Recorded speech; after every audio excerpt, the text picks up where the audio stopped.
നാട്ടുകാരുണ്ട് കുടുംബശ്രീയുടെ പേരിൽ.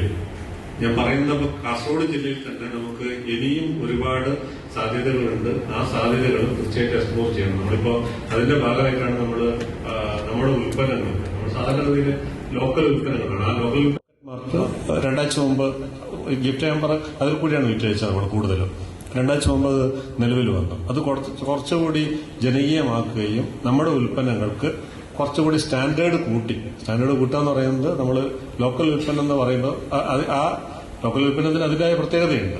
നമ്മളിപ്പോൾ എല്ലാവരും ഹെൽത്ത് കോൺഷ്യസ് ആണ്. നമ്മൾ ഉദ്ദേശിക്കുന്ന മായം ചേർക്കാത്ത ഉൽപ്പന്നങ്ങളാണ് കുടുംബശ്രീ വിറ്റഴിച്ച സൗകര്യങ്ങളുണ്ട്.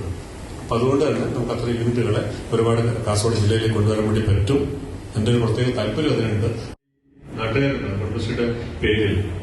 ഞാൻ പറയുന്നത് കാസർഗോഡ് ജില്ലയിൽ തന്നെ നമുക്ക് ഇനിയും ഒരുപാട് സാധ്യതകളുണ്ട്. ആ സാധ്യതകൾ തീർച്ചയായിട്ടും എക്സ്പ്ലോർ ചെയ്യണം. നമ്മളിപ്പോ അതിന്റെ ഭാഗമായിട്ടാണ് ട്രെയിനിങ് തൊട്ടടുത്ത് നടക്കും.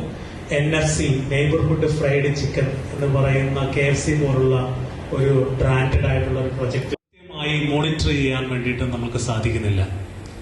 സംരംഭ ലോൺ കൊടുത്തു കഴിഞ്ഞാലും അത് സംരംഭകരെ നമ്മുടെ MEC മാർ പോയിട്ട് അവരെ ഓർമ്മിപ്പിക്കേണ്ട ഒരു അവസ്ഥ വരുന്നു.